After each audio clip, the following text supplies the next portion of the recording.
Hi friends, welcome to London Tamil kitchen. இன்றைக்கு தீபாவளி ஸ்பெஷலாக carrot halwa ரெசிபியோட வந்திருக்கிறேன். ரொம்பவே ஹெல்த்தியான அல்வா. வாங்க எப்படி செய்கிறேன்னு சொல்லி பார்ப்போம்.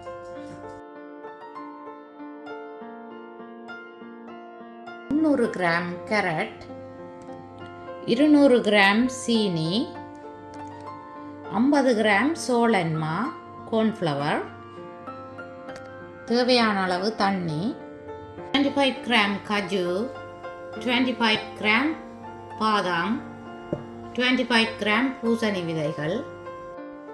பாதாமையும் கஜுவையும் சின்ன சின்ன வெட்டி எடுக்கணும்.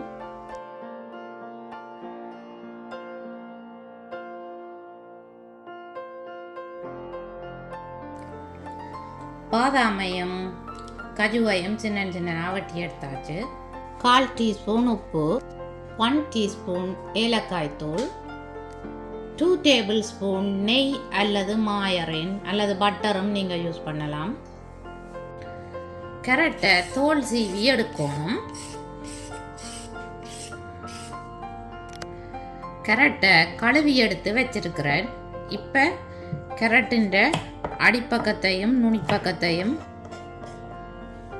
வெட்டி வீசணும். கேரட்டை ஆகலும் சின்னனா வெட்டணும் இல்லை, ஒரு அளவான பீசஸாக வெட்டணும். ஏனெண்டா இந்த கேரட்டை அவிக்க போகிறேன். இந்தளவு பீசஸாக வெட்டி எடுக்கிறேன்.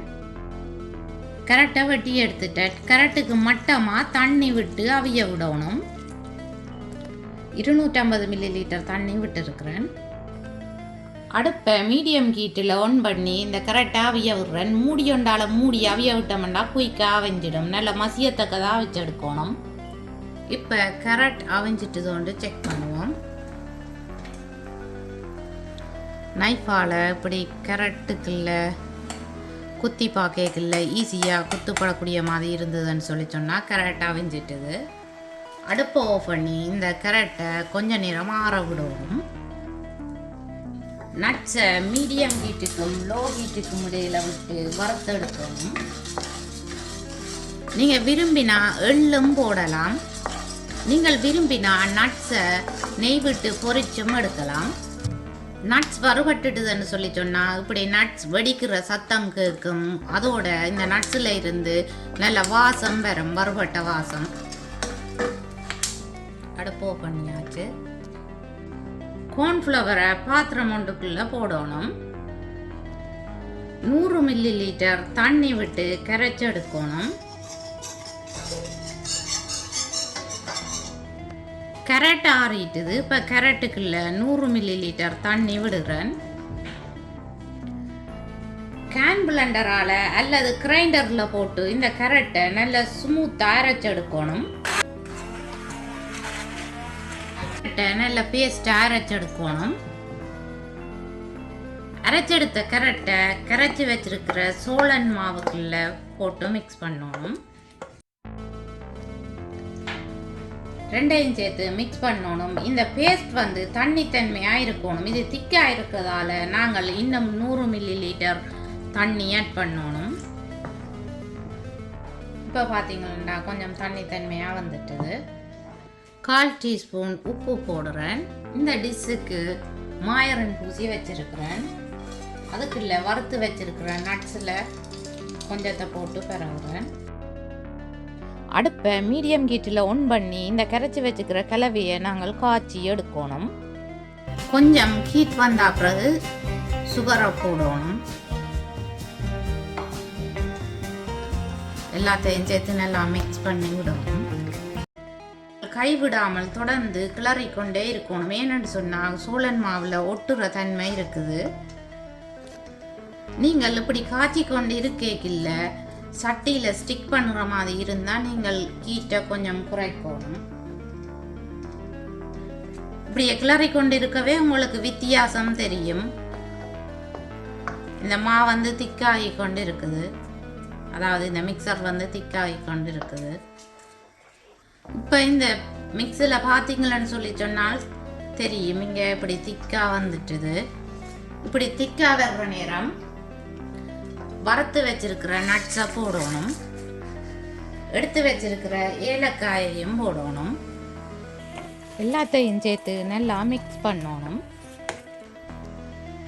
இப்படி நல்லா இறுகி வர்ற டைம் எடுத்து வச்சிருக்கிற மாயரின் அல்லது நெய்யை போடணும். எல்லாத்தையும் சேர்த்து மிக்ஸ் பண்ணி விடணும். இந்த கரட் அல்வா செய்கிறதுக்கு அரை மணித்தியாலம் எடுக்கும். சில நேரம் அரை மணித்தியாலத்துக்கு கூடவும் எடுக்கும்.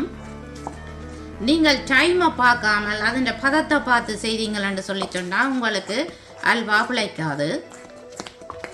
இப்போ அல்வா இறுகி வந்துருக்குது. இப்போ சைட்டில் பார்த்தீங்களன்னு சொல்லி சொன்னால் இப்படி ஸ்டிக் பண்ணாமல் இருக்கிற டைம் நாங்கள் அடுப்பு பண்ணலாம்.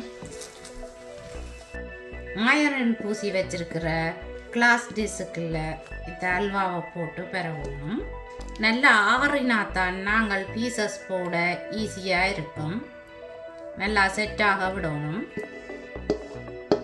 இப்படியே நல்லா ஆற விடுவோம். இந்த அல்வாவை 1 hour ஆற விட்டேன். நான் இப்போ சைட்டுக்கு வெட்டணும். நைஃபுக்கு வந்து நான் பட்டர் பூசி இருக்கிறேன். ஓகே,